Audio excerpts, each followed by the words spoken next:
Today I am channeling the essence of the French woman. Simple and elegant, yet undeniably striking and fierce. There's something captivating about how effortless this look feels, yet how much impact it drives home. Let's dive in.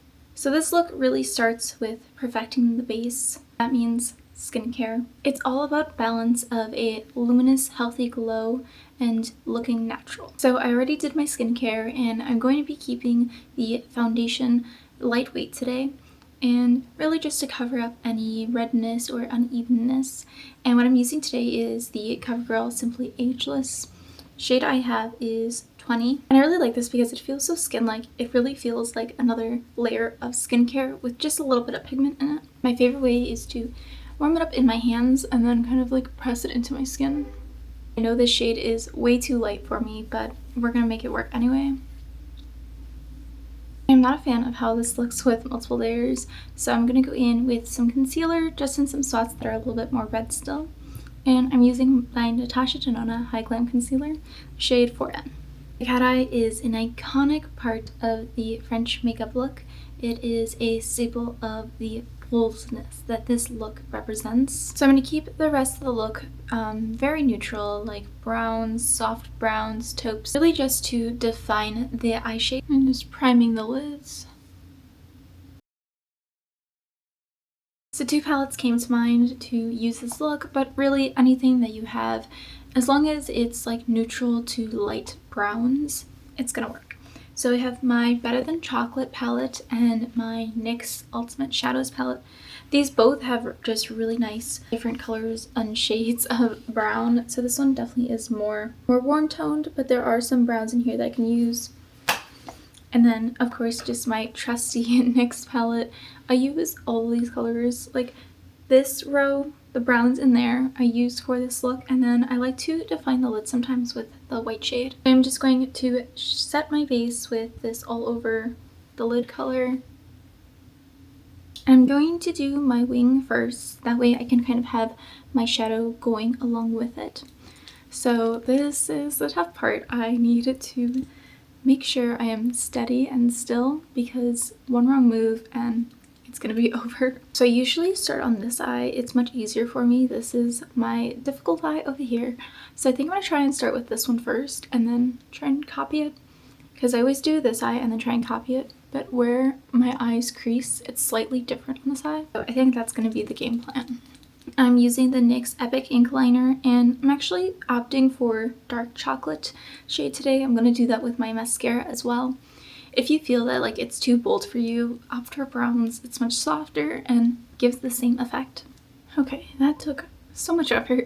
I just went for a very simple and thin wing, but try to keep it as sharp as possible.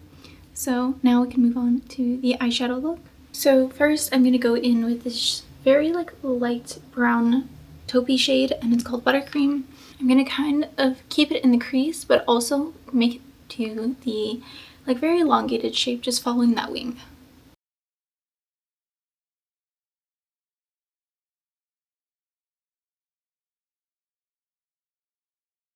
Next I'm going in with the deeper brown and this one is Bitter Half. And I'm going to do that same thing. I'm starting with a really small dense brush just to place the pigment and then I'm going to switch back to the previous blending brush just to blend it out.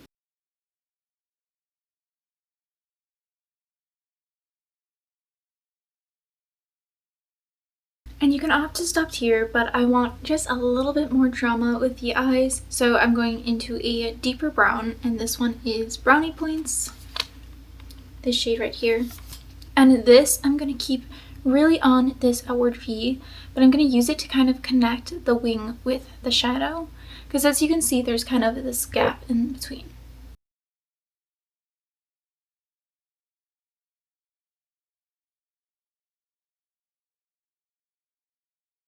And I'm just going back into that shade Buttercream just to help blend everything together.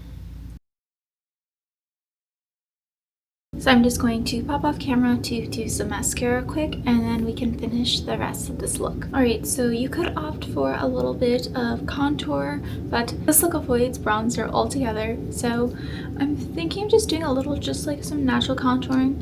And as always, I'm using my Makeup by Mario contouring stick in Fair. And to find where your natural contour is, just turn your head and you kind of see like a shadow get created here.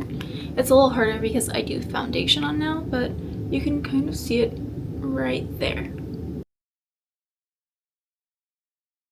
So for blush, you really want to keep it very natural looking, just for like a natural glow from within, keeping it healthy and just refreshing. So I would opt for like a peach or a light pink shade, or you could also go for a look to match your lipstick. So of course we're gonna do a bold red lip.